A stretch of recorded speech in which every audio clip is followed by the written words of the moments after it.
Now we can see the exceptions of law of demand and the determinants of law of demand. In the exceptions of law of demand, the first one is Giffen paradox. It is known as the necessary goods. In the case of necessary goods, the law of demand cannot be operated. This is observed by economist Sir Robert Giffen. He observed in London the low-paid workers purchases more of bread when its prices rise. That's why this situation is known as Giffen paradox. The second one is speculation. Sometimes the price of a commodity might be increasing and it is expected to increase for future. The consumers will buy more of the commodity at the cheaper price than they did at lower price. It is contrary at a law of demand. The next one is conspicuous. These are certain goods which are purchases to project the status and prestige of the consumer. Example, expensive car. Expensive cars, diamonds, jewelries, etc. Such goods will be purchased at a higher price and less at a lower price. Next one is shares or speculative market. It is found that people buy shares of a company whose price is rising on the anticipation, then the price will rise further. On the other hand, they buy very less shares in case the prices are falling, as they expect a further fall in price of such shares. Here, the law of demand falls to apply. Next one is bandwagon effect.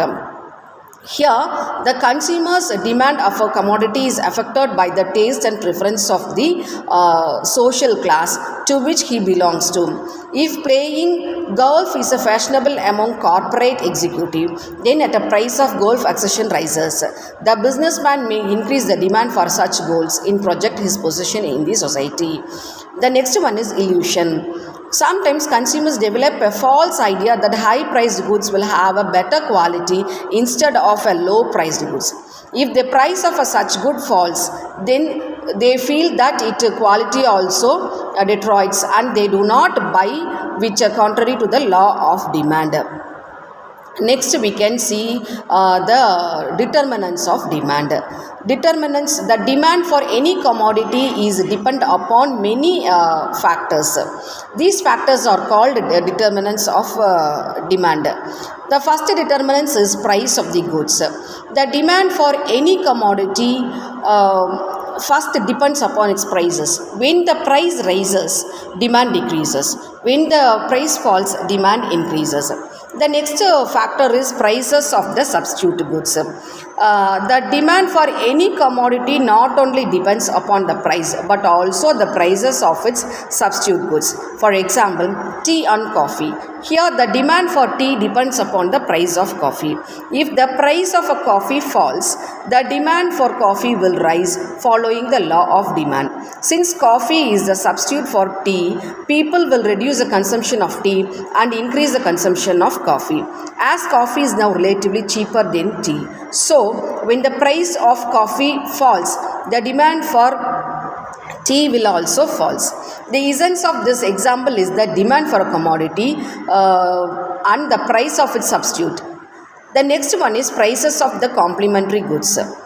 The demand for a commodity also depends upon the price of its complementary goods. For example, car and petrol. Here, demand for petrol depends upon price of the car. If the price of a petrol rises, the demand for petrol will fall, following the law of demand. Since petrol is complementary to the car, people will reduce the demand for car along with petrol. So, when the price of petrol rises, the demand of car will fall.